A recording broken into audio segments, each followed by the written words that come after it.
ሰላም እንዴት ናችሁ? ከእግዚአብሔር ከአባታችን ከጌታም ከኢየሱስ ክርስቶስ ጸጋና ሰላም ለእናንተ ይሁን። ወንድማችሁ አንድነት ነኝ። እንግዲህ ከባለፈው ጀምሮ የጀመርነውን የማህበረሰብ በር በሚለው ከ12ቱ በሮች መካከል አንደኛውን ዛሬም ቀጥለን በሱ ላይ ነው የምንነጋገረው።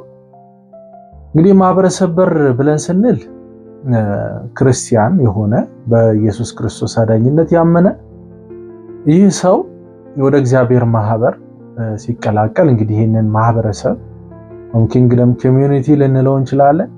የዚህ ማህበረሰብ አባል ነውና ይሄ ማህበረሰብ አባል እንዴት ነው የሚኖረው? በምን ስሜት ነው የሚኖረው? በምን ሞቲቭ ነው? በምን አስተሳሰብ ነው በዚህ ማህበር ውስጥ የሚኖረው የሚለውን ሐሳብ ነው በዋነኛነት በዚህ በር ውስጥ የምንነጋገረው። ዛሬ በዋነኛነት ላነሳ የፈለኩት ስለ ቤተክርስቲያን ነው። እንግዲህ ቤተክርስቲያን አንዱ የእግዚአብሔር መንግስት ውስጥ የክርስቲያኑን ማህበረሰብ የእግዚአብሔር መንግስት ህዝብ የምታስተዳድር የምትመራ እንደመሆኗ ቤተክርስቲያንን ከእግዚአብሔር ማህበረሰብ ጋር እንዴት አድርገን እናያታለን የሚለውን ነው የምናነሳው። እንግዲህ ስለ ቤተክርስቲያን ስናወራ መጽሐፍ ቅዱሳዊ መሰረቶችን ማንሳት አስፈላጊ ነው። ምክንያቱም አሁን ቤተክርስቲያን ብዬ ስል ሁላችንም በአእምሯችን ምናልባት የሚመጣው አሁን ያለንባትን አጥቢያ ቤተክርስቲያን አስበን እሷን ቤተክርስቲያን በአእምሯችን መሳላችን የሚቀር አይደለም። ትክክል ነው፣ ይህ ስህተት አይደለም።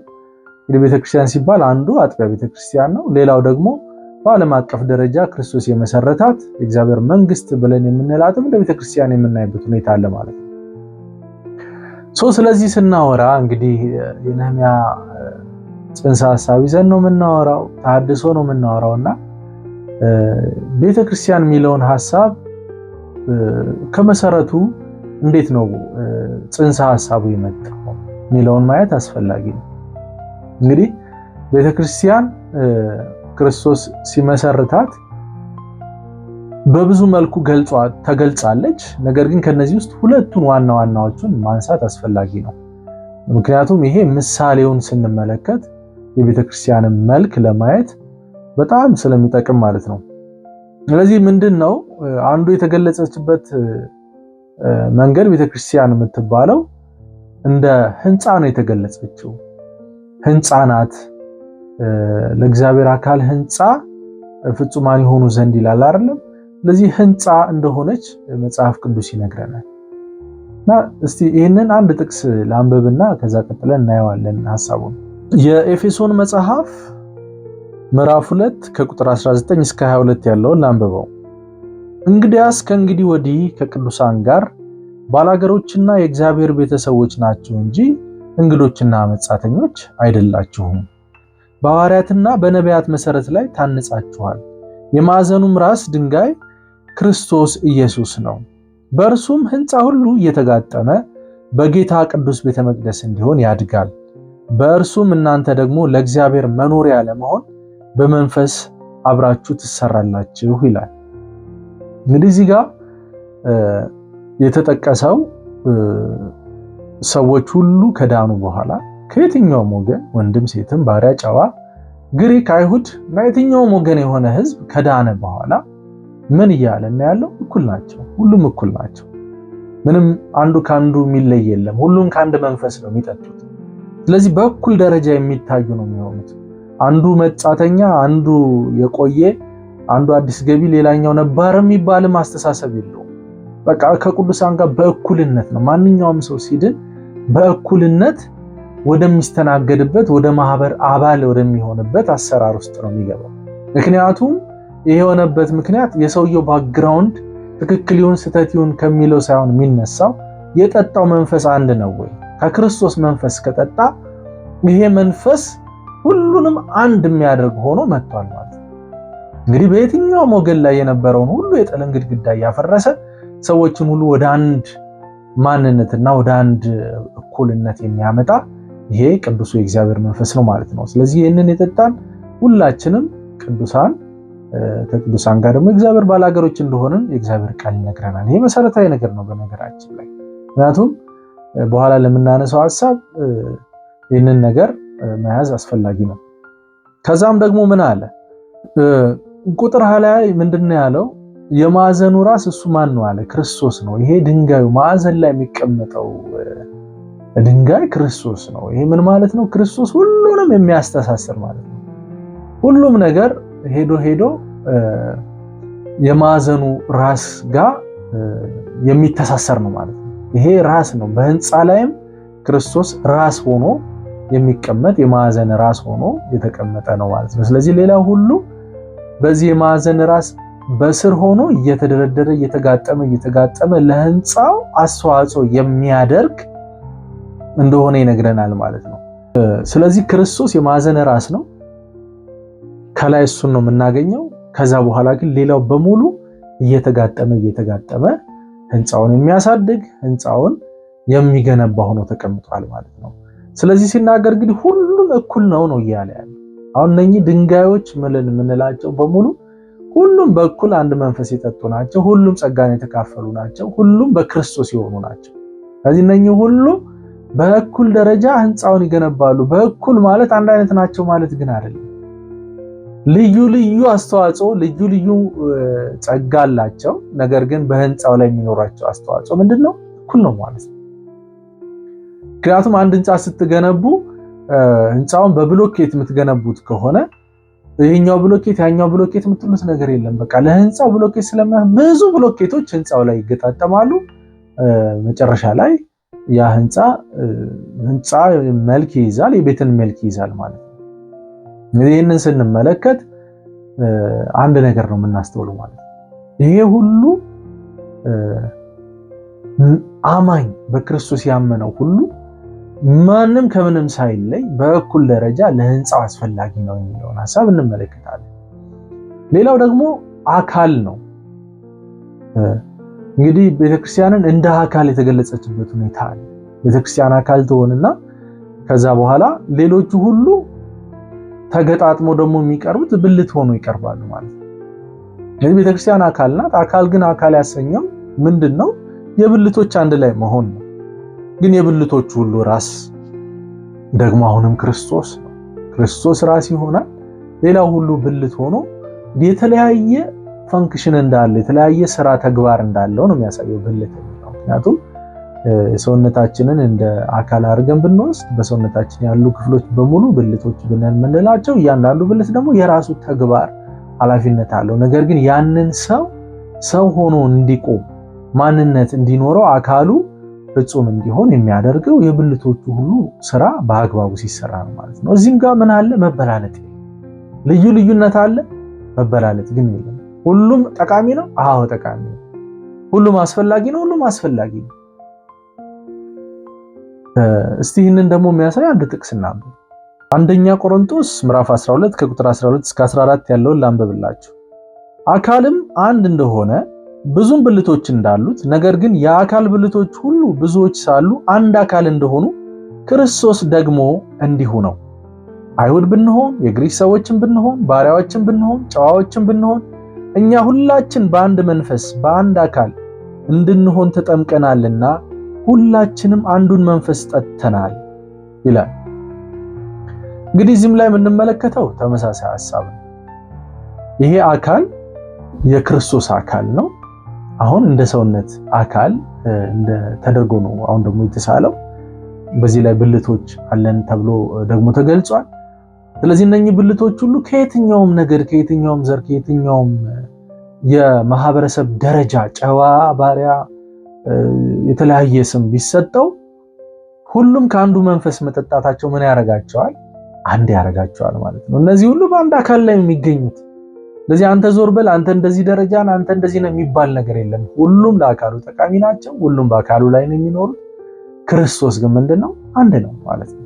አንድ ክርስቶስ አለ። በክርስቶስ ውስጥ እኛ ብልቶች ሆነን ስንጋጠም አንድ አካል የሚባለውን ወይም ዛሬ ቤተክርስቲያን ብለን የምንለውን ምስል ይሰጠናል ማለት ነው።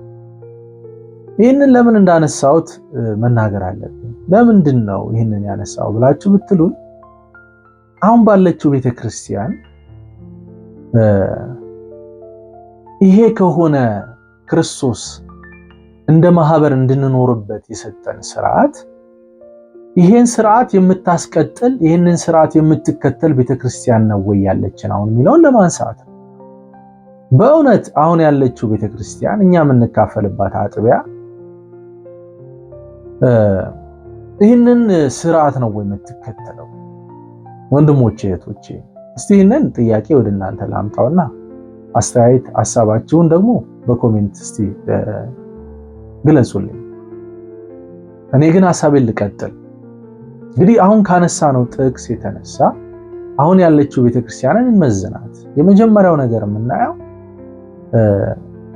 በዚች ቤተክርስቲያን ውስጥ ህንፃ ናት ብለን ካልን በህንፃው ውስጥ አንዱ አማኝ ሆንከው በህንፃው ውስጥ በእውነት የአካልነት ስሜት ይሰማሃል። በህንፃው ውስጥ አንድ ቦታ እንደተገጠምክና ለህንፃው ለአካሉ አንድ ነገር እያበረከተ እንዳለ እንደሆንክ ይሰማሃል ወይ? ይሰማሻል? ይህን ጥያቄ ሳነሳላችሁ ብዙዎቻችን ይህ ጥያቄ ግራም ያጋባን እንደሆነ አስባለሁ። ለምን? አሁን ያለችው ቤተክርስቲያን ብዙዎቹን ስራ ፈታ አድርጋ ውስን ሰዎች ብቻ የሚሰሩባት የሚሳተፉባት ቤተክርስቲያን እንደሆነች እናውቃለን።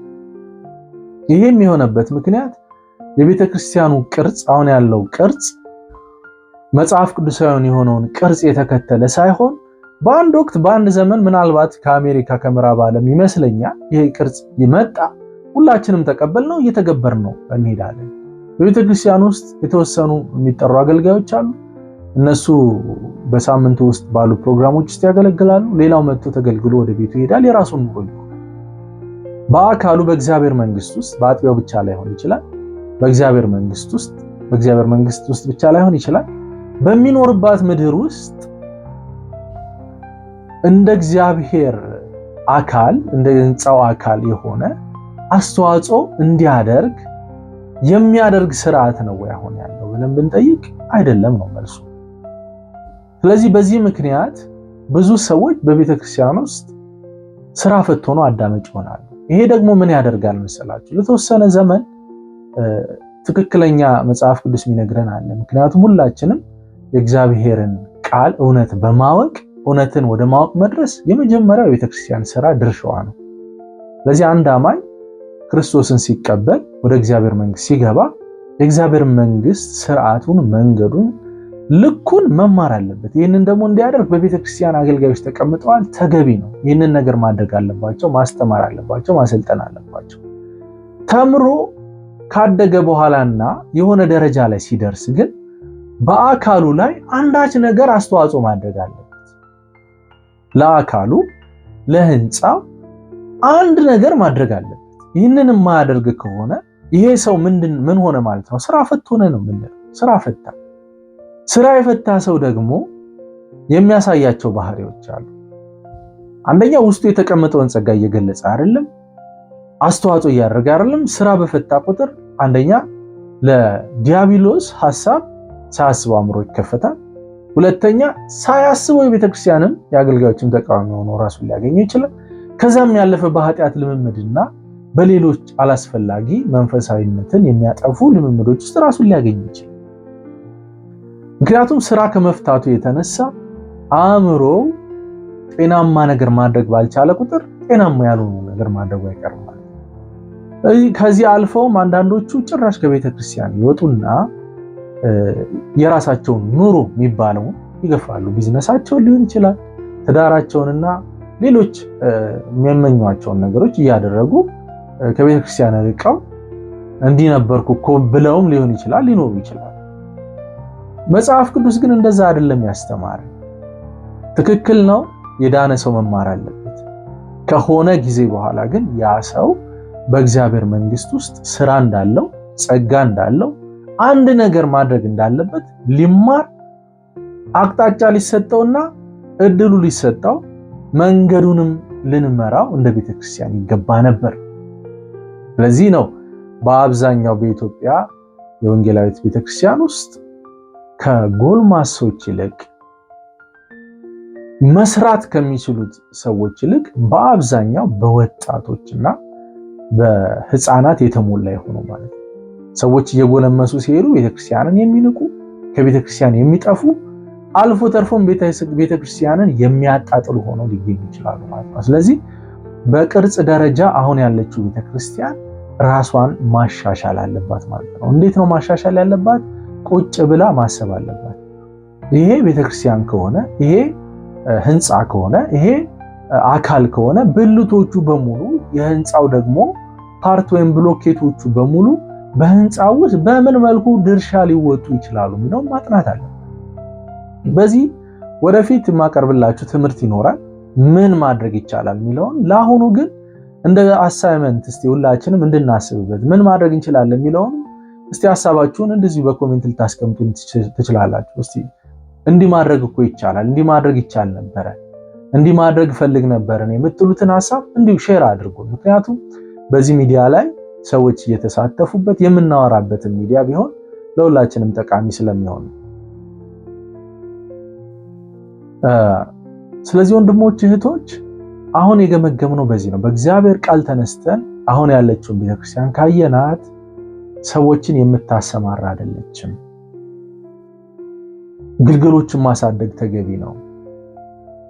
ነገር ግን ደግሞ ማሰማራት አንዱ የቤተክርስቲያን ኃላፊነት ነው። ስለዚህ በቤተክርስቲያን ያላችሁ አገልጋዮች ይህንን መልእክት የምትሰሙ ከሆነ በዚህ ነገር ተነጋገሩበት። ምክንያቱም ይህንን ስንናገር ብዙ ጊዜ ቤተክርስቲያንን እንደምንቃወም ቤተክርስቲያንን እንደምናጣጥል አድርገው የሚያስቡ ሰዎች አሉ። አይደለም። ይሄ አንድም ለእናንተም ነው።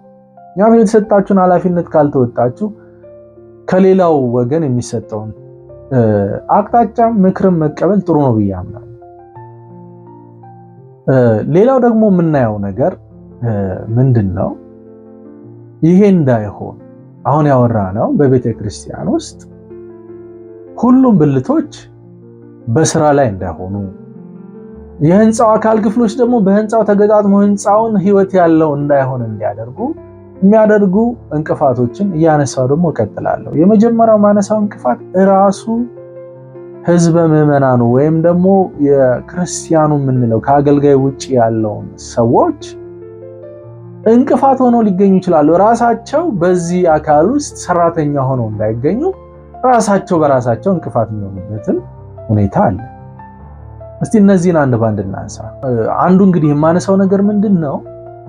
ክርስቲያኖች የሆኑ ያመኑ ሰዎች፣ ከአገልግሎት ውጪ የሆኑ ሰዎች፣ ቤተክርስቲያን ለረጅም ጊዜ የሚመላለሱ ሰዎች በክርስቶስ ያላቸው ማንነት አለማወቅ። በክርስቶስ የተሰጠ ማንነት ካላወቅ የሚገባኝ ቦታ ይሄ ነው ብለህ ነው ጥግ ይዘህ የምትቀመጠው። መወቀስ፣ መማር፣ መመከር ብቻ ያንተ ድርሻ እንደሆነ አስበው። ጊዜ ጥግህን እያስክ እየተማርክ ማስታወሻን እያስክ ሄዳለህ ወደ ቤት። የእግዚአብሔር ቃል ግን አንደኛ እንደሱ አላለም። ቅድም እንዳወራ ነው መማር ማደግ ትክክል ነው። ቁጭ ብሎ መማር ያስፈልጋል። ራስን ህይወትን ደግሞ በልምምድ በተለያየ መንገድ ህይወትን ማበልጸግ ያስፈልጋል። ከዛ ግን የሆነ ዘመን ላይ ደግሞ መነሳትና ለአካሉ ለህንፃው ድርሻን መወጣት ያስፈልጋል። ስለዚህ ራስህን በዚህ መልኩ እያየህ ነው ያለው። አሁን እዚህ ጋር የምነግራችሁ ነገር ምንድነው? እስቲ ዮሴፍን ታሪክ ላንሳ። እንግዲህ በብሉይ ኪዳን ከምናውቃቸው ትልቅ የእግዚአብሔር ሰዎች መካከል አንዱ ዮሴፍ ነው። የያዕቆብ ልጆች መካከል አንዱ የሆነው ዮሴፍ እንደምታውቁት ከወንድሞቹ ከ12ቱ ወንድሞቹ መካከል በተለየ ሁኔታ የእግዚአብሔር ጥሪ እንዳለበት በህልም የተገለጠለት ሰው ነው እና ህልሙን ለወንድሞቹ ለአባቱም ለቤተሰቡ በሙሉ ባጋራበት ጊዜ ከወንድሞቹ ተቃውሞ ነው የደረሰበት። ይሄ ሰው በእኛ ላይ አለቃ ሊሆን ነው ወይ? በእኛ ላይ ስልጣን ሊኖረው ነው ወይ? ብለው አሳደዱት።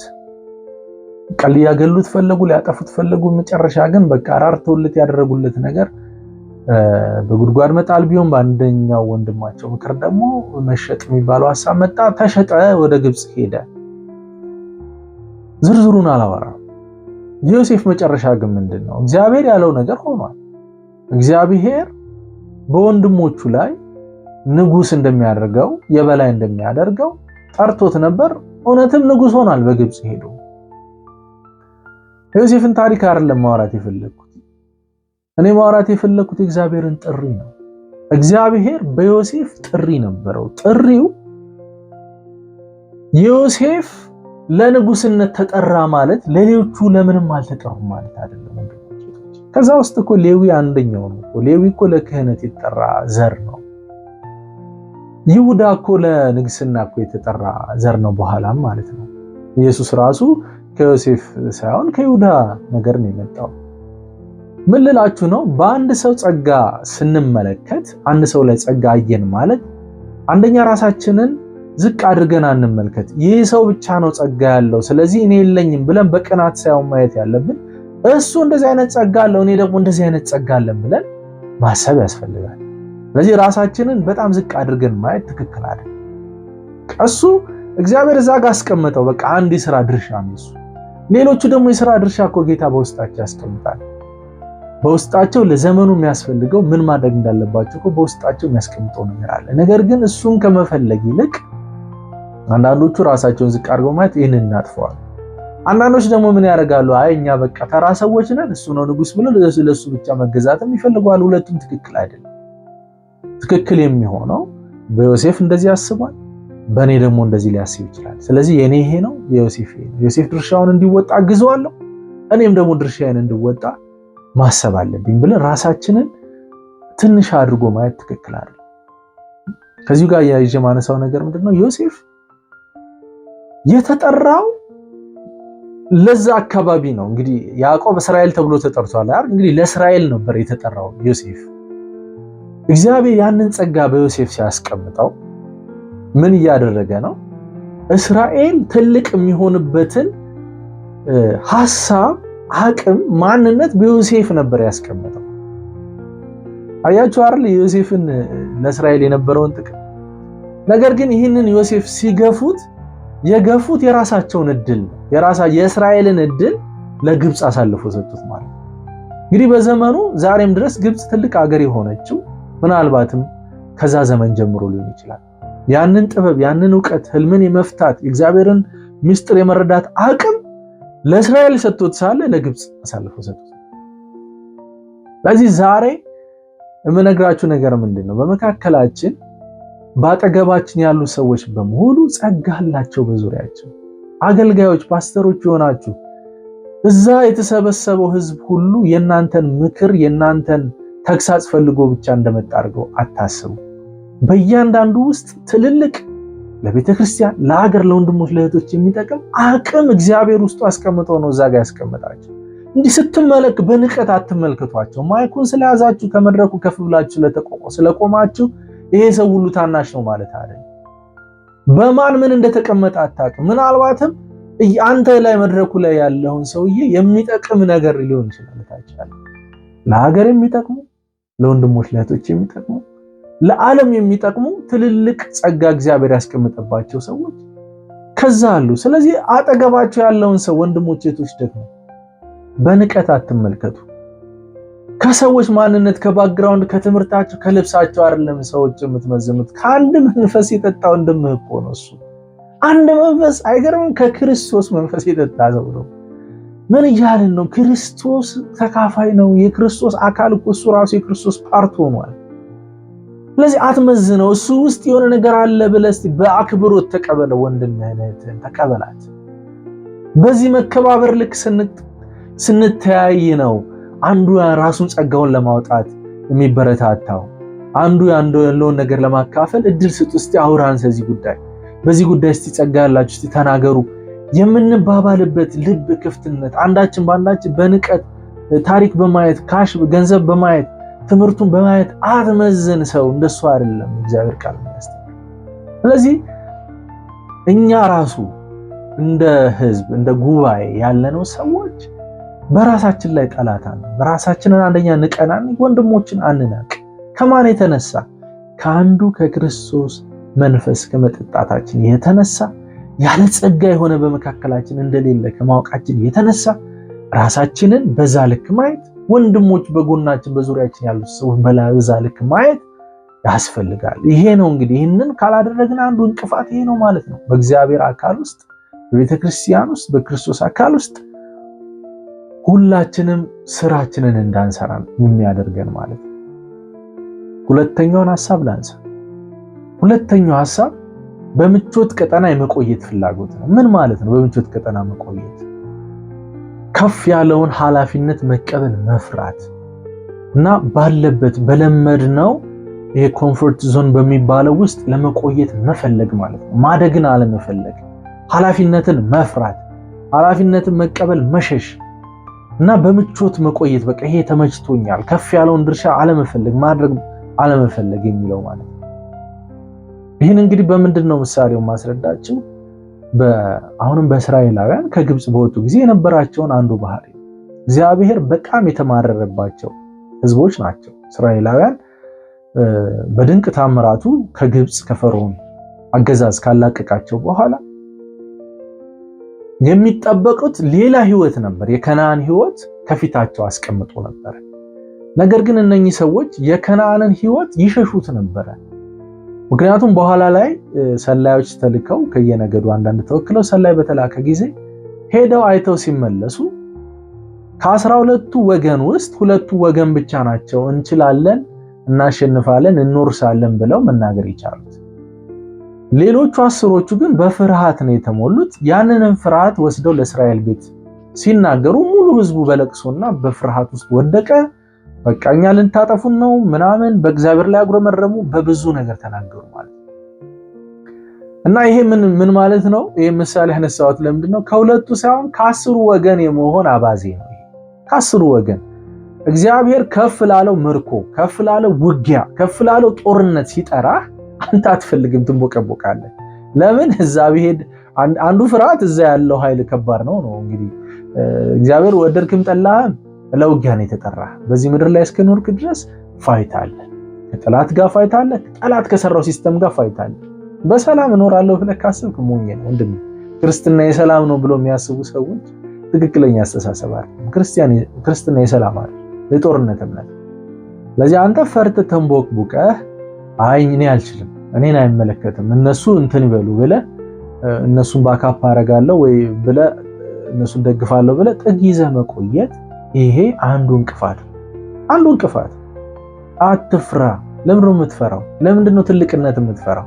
ለምንድነው ትልቅ ኃላፊነት መሸከም የምትፈራው? የምትፈሪው ልተነስ እንጂ ወንድሜ።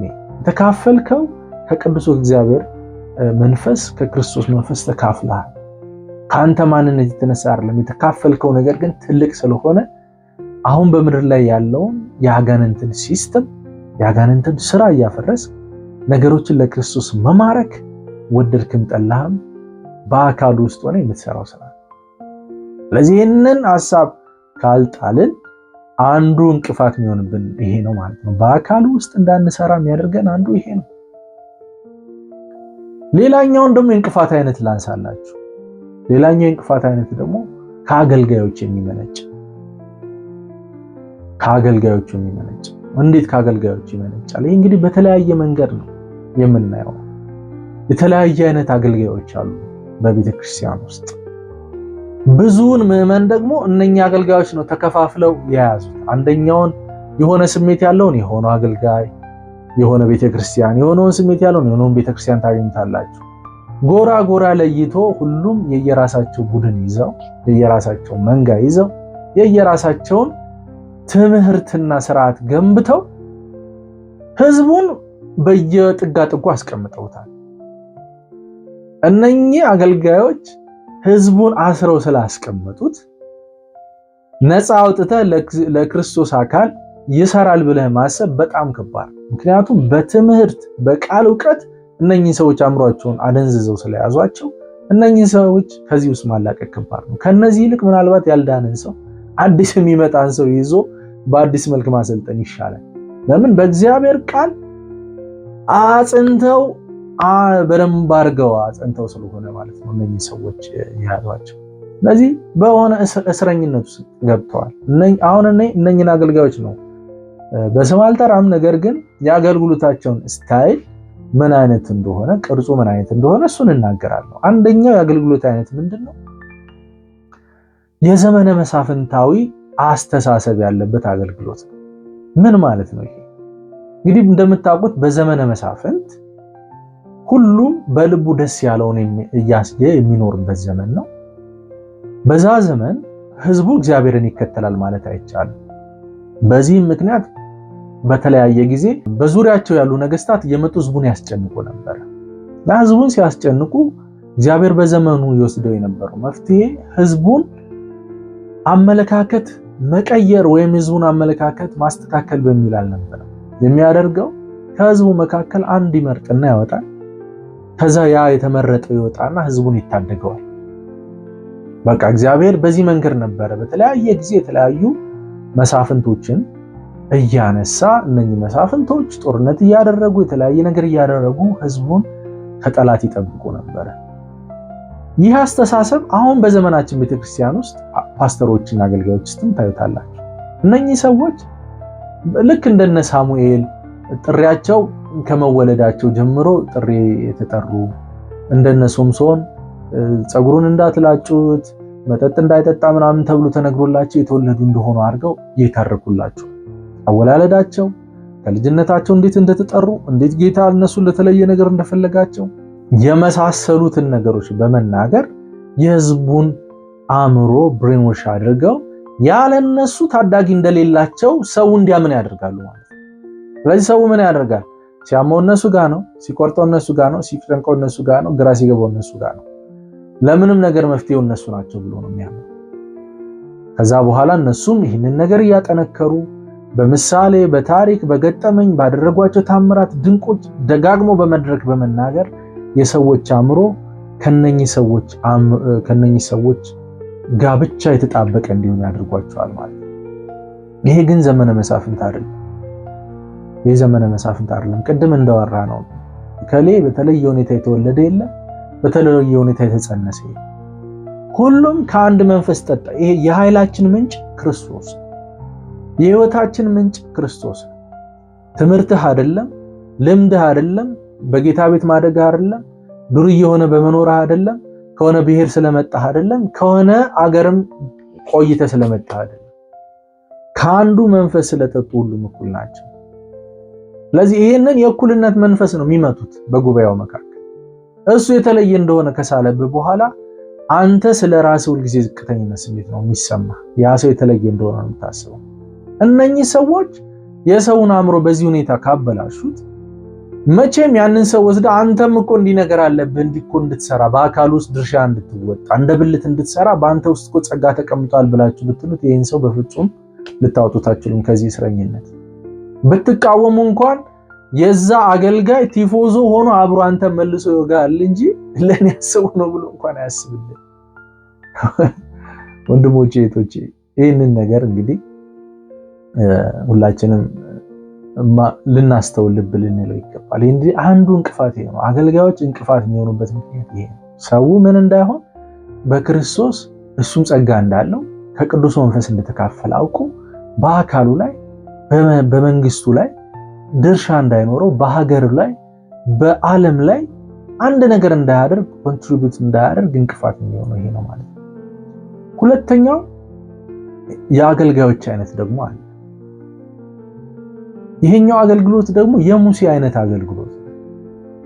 የሙሴ አይነት አገልግሎት ምን ማለት መሰላችሁ? ሙሴ ማለት ነው ለህዝቡ በጣም ይራራ ሰው ነው። እስራኤልን በጣም ይወዳል። የነበረበትን የልዑልነት ወይም የንጉስ ልጅ መባልን ጥሎ የወጣው ለዚህ ህዝብ ስለተሟገተ ባደረገው ጥረት ባደረገው ወንጀል ምክንያት ይገደላለሁ ብሎ ነው አገር ጥሎ የጠፋው።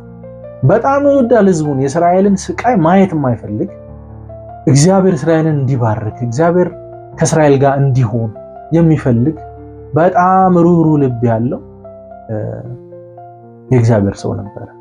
ኢቭን እግዚአብሔር እንኳን ህዝቡን ያጠፋው ነው በቃ አንተን ለሌላ ህዝብ አድርጋለሁ ሲለው እግዚአብሔርን እንኳን ተቆጥቶ መክሮ እንለው ትችላላችሁ። ለዚህ ቃል በእውነት ምሕረት አድርጉልኝ። ቃሉ እንደዛ ስለሚል ነው። እግዚአብሔርን መከረው። በቃ አንተ እንዲህ ብታረጋቸው እኮ አወጣቸውና ስላልቻለ በምድረ በዳ ጨረሳቸው ተብሎ ነው የሚወራብህ ብሎ እግዚአብሔርን አሳምኖ ህዝቡ እንዲተርፍ ያደረገ ትልቅ ለህዝቡ የሚራራ አገልጋይ ነው። እንዲህ አይነት ልብ ያላቸው አገልጋዮች አሉ በነገራችን ላይ በቤተ ክርስቲያን ውስጥ ህዝቡን የሚወዱ ለህዝቡ የሚጸልዩ ህዝቡን የሚባርኩ ለህዝቡ የሚራሩ ህዝቡን የሚያስተምሩ አሉ። ነገር ግን ህዝቡን ምን ያደርጉታል? ሁል ጊዜ በእኔ ስር ነው የምትሆነው፣ እኔ ማስተምረ መጽሐፉን እኔ ማስተምረ አንተ አታንብበው ችግር የለም እኔ አነብልሃለሁ፣ እኔ አስረዳሃለሁ፣ ስትታመሙ ነው በዚህ ቀን ነው እኔ ጸልያለሁ።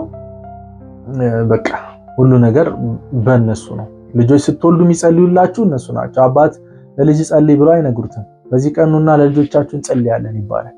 በዚህ ቀን አባት በቤቱ ውስጥ እንኳን ያንን ኤክሰርሳይዝ እንዲያደርግ እድል አይሰጡትም፣ አይፈቅዱለት። ሁሉ ነገር በሞግዚት ይሆናል የሁሉ ነገር ማለት ነው። ልክ እንደ አንዳንድ እናቶች አይታችሁ ከሆነ ልጆቻቸው ትልልቅም ሆነው እነሱ ነው የሚያጎርሷቸው፣ እነሱ ነው የሚያለብሷቸው፣ እነሱ ነው እጆቻቸውን ይዘው ወደ ትምህርት ቤት የሚወስዷቸው። ሁሉን ነገር እኛና በቃ ልጆቹ እንዲያድጉ አይፈልጉም። ሁል ጊዜ በእነሱ ሞግዚት እነሱ እንደዚህ አድርገው ያሳድጉ ወላጆች አሉ። ልክ እንደዚህ አይነት ደግሞ አገልጋዮች አሉ። ስለዚህ እንደዚህ አይነት አገልጋዮች ሌላው በእግዚአብሔር አካል በእግዚአብሔር ሕንፃ ውስጥ ህዝቡ ሁሉ አማኙ ሁሉ ድርሻ እንዳይኖረው እንቅፋት የሚሆኑ ናቸው ማለት ነው። ሌላ ሶስተኛ የአገልጋዮች አይነት ምንድነው? ይሄኛው ደግሞ በአዲስ ኪዳን ውስጥ ለጢሞቴዎስ መጽሐፍ ላይ የተጻፈው ማለት ነው። ጆሮአችሁን የሚያሳክከውን ነገር የሚነግሯችሁ ተብሎ የተጻፈው። እነኛ አገልጋዮች ብልጦች ናቸው። ምን አይነት ናቸው? ህዝቡ ምን ይወዳል? በቃ ማርኬቲንግ በሉት። ከማርኬቲንግ ስትራቴጂ ነው። ህዝቡ ዳይቷል፣ ስለዚህ ስለ ገንዘብ ላወራው ነው። ህዝቡ ታሟል፣ ስለ ህመም ላወራው ነው። ዓላማቸው እነኚህን ሰዎች ለክርስቶስ ታዘው በክርስቶስ እየሰሙ የሚሰሩ ሳይሆን የሚያስፈልጋቸውን ነገር በክርስቶስ ተሰርቶላችኋል በሚል ሰበብ ህዝቡን ለገዛ ምኞቱ የሚጎትቱት ናቸው። ለገዛ ምኞቱ ይጎትቱታል ህዝቡ። ስለ ገንዘብ በማውራት፣ ስለ ብልጽግና በማውራት፣ ስለ ከፍታ በማውራት፣ ስለ ትልቅነት በማውራት፣ ስለ ጤንነት በማውራት ህዝቡን ምን ያደርጉታል? በቃ ራሱን የሚፈውስ ራሱን ሀብታም የሚያደርግ የገዛ ህይወቱን የሚያሻሽለው በክርስቶስ በተሰራ ስራ ነው አድርገው የገዛ ህይወቱን ማሻሻያውን መንገድ ይነግሩታል። እነኚህ ሰዎች ብዙ ተከታዮች አሏቸው። ብዙ ሰዎች ሰብስበው ይዘዋል በስራቸው። እነኚህ ሰዎች የእግዚአብሔር ፈቃድ የሚባለውን ሐሳብ አይፈልጉትም። የእግዚአብሔር ፈቃድ በአንተ ህይወት ውስጥ ምንድነው የሚለውን ሐሳብ አያነሱ። የእግዚአብሔርን ፈቃድ እንድታደርግ እንደተጠራ ሳይሆን የእግዚአብሔር ፈቃዱ አንተ ባለጠጋ እንድትሆን ነው። የእግዚአብሔር ፈቃዱ አንተ በጤና እንድትኖር ነው። የእግዚአብሔር ፈቃዱ አንተ በከፍታ እንድትኖር ነው ይላል። ይሄ ደግሞ በየትኛውንም ሰው ውስጡ ያለውን ስጋዊ ምኞት ስለሆነ ይህንን በማነሳሳት እስረኛ አድርገው አስረው ያስቀመጡ ደግሞ ሌላ ጎራ። ህዝቡ ደግሞ የምር ይመስለዋል። ለካ ክርስቶስ ለዚህ ነው የጠራኝ ይላል። ከዛ ምን ይላል? በቃ እኔ በለጽጋለሁ ይላል። እኔ ጤናማ ነኝ ይላል። እኔ እንደዚህ ነኝ እያለ ምቾቱን እንትኑን እያሰፋ ጥሩ ህይወት ኖርኩ እያለ እየመሰከረ የሚኖርበት ነገር ይኖራል። ነገር ግን ለእግዚአብሔር መንግስት ለቤተ ክርስቲያን ነው የተጠራኸው እኮ። በእግዚአብሔር መንግስት ውስጥ የምትሰራበት ስራ አለ፣ ጸጋ ተሰጥቷል፣ ያንንና ብለህ ብትለው ይህን ነገር አይፈልገውም። በቃ እሱ የሚፈልገው የገዛ ምቾቱን በክርስቶስ የተሰራ ስራ ነው በሚል ራሱን ከዚህ ይነጥላል ማለት ነው። የመጨረሻው አይነት የአገልግሎት አይነት ደግሞ የሪቹዋል ሸቃጮች ወይም ደግሞ የአምልኮ ስነ ስርዓትን የሚሸጡ አሉ። የአምልኮ ስነ ስርዓት ይሸጣል ባይዘው ልክ እንደ ሰፈራችን እንዳለው ሱቆች ማለት ነው። የችርቻሮ ሱቆች የሉ ከፋብሪካ የሚመጡ የተለያዩ ነገሮችን ሰብስበው ቁጭ ብለው ይሸጣሉ። እሱ ምንም ያመረቱት ነገር የለም፣ የጨመሩበት እሴት የለም። ይቀበላሉ፣ ይሸጣሉ። ዘይታቸውን ይሸጣሉ፣ ብስኩት ይሸጣሉ፣ ስኳር ይሸጣሉ፣ ያለውን ሸቀጣሸቀጥ ይሸጣሉ። ልክ እንደዚህ ሪቹዋል ይሸጣሉ። ስራቸው ምንድነው? ዘማሪ ይጋብዛሉ፣ ባንድ ያስተካክላሉ፣ አዳራሽ ይከራያሉ፣ አስተማሪዎች ይጋብዛሉ። እነኚህ ሰዎች የሰዎች አንዱ በቃ አምልኮ ስነ ስርዓት የሃይማኖትን ስነ ስርዓት ነው የሚሸጡት። ሰው በቃ እሁድ ነው፣ እሁድ ቸርች ነው የሚሄደው፣ ይመጣል፣ ያንን የአምልኮ ስነ ስርዓት ይካፈላል። ያንን በቃ መንፈሳዊነት ለሱ ትርጉሙ ይሄ ነው። አምልኮ ያመልካል፣ ቃል ይሰማል፣ ለአስራት መባውን ይሰጣል፣ ለልጆች ይጸልያል ይባላል፣ ይጸልያል። ልጆች ሰንደይ ትምህርት ቤታቸውን እዛ ይማራሉ። ይሄንን ሪቹዋል አስተካክለው ቀርጸው ይሸጣሉ። በቃ ሰው እየመጣ ያንን እየተካፈለ ይሄዳል። እነሱም አገልጋዮች እዛ የሚያስፈልጋቸውን ነገር ከዛ ንግድ ድርጅት በሉት ዋቴቨር በሉት የሚገባቸውን ያገኛሉ ማለት ነው። ነገር ግን ጠንከር ብለው እያንዳንዱ ሰው ውስጥ ጸጋ አለ፣ ያንን ጸጋ አስተምረን እንደዚህ አድርገን አውጥተን እነኚህ ሰዎች አሳድገን ለመድረክ አውጥተን ለአገልግሎት ጠርተን ወይ እዛ ቦታ አሰማርተን እዚህ ምናምን እያሉ ስለ እያንዳንዱ ምዕመን የሚጨነቁበት ራስ ምታት ይዛቸው ምንም ጉዳያቸው አያሳስባቸውም። ይሄ በቃ እንዳልኳቸው የሃይማኖት ስነ ስርዓት ነው። ቆንጆ ቆንጆ ዘማሪ ይጋብዛሉ፣ ገንዘብ አላቸው። ጥሩ የሚዘምሩትን ታዋቂዎችን አገልጋዮች ይጠራሉ፣ ዘማሪዎች ይጠራሉ። መድረኩን ያሳብሩታል፣ ያሳምሩታል። በቃ ጥሩ ወንበር ያስቀምጡላችኋል፣ ጥሩ አዳራሽ፣ ጥሩ ማይክሮፎን እና የተለያየ ሳውንድ ሲስተም ይቀመጥልሃል። በቃ ምን አገባህ? ያንን ሪቹዋል አንተ እየሄድክ ትፈጽማለህ። አንተም ሃይማኖት የሚመስልህ ያ ነው። ያንን ሪቹዋል መፈጸም፣ ያንን ሃይማኖት ስርዓት መካፈል ማለት በቃ ክርስቲያን ሆኖ ነው ማለት ይሄ ነው ብለን የምታምነው ማለት ነው። ስለዚህ ይሄኛው አንደኛው አገልጋዮች የሚፈጥሩት እንቅፋት ነው። ስለዚህ ወንድሞች እህቶች ያነሳሁትን ሐሳብ በዋነኛነት የኔ ዓላማ ምንድነው? ቅድም እንዳወራ ነው ከየትኛውም የማህበረሰብ ደረጃ፣ ከየትኛውም የኢኮኖሚ ደረጃ፣ ከየትኛውም ጾታ፣ ከየትኛውም አይነት ማንነት ብንመጣ ከአንዱ መንፈስ መጠጣት ሁላችንንም እኩል አድርጎናል። እኩል ሆነን ግን ልዩ ልዩ ስጦታ ደግሞ በውስጣችን አለ። ሁላችንም በእኩል ደረጃ ተምረን አድገን ካወቅን በኋላ በአካሉ ውስጥ እንድንሰራ ተጠርተናል። ያለ ስራ እንድትቀመጡ መጽሐፍ ቅዱስ ይህንን አያስተምርም። እዚህ ከሰማችሁት ነገር የተነሳ እናንተ ራሳችሁ እንድትመዝኑ እንድትፈትሹ ለእናንተና ለመንፈስ ቅዱስ ጊዜውንም ሐሳቡንም ሰጣችኋለሁ። ስላዳመጣችሁኝ አመሰግናለሁ።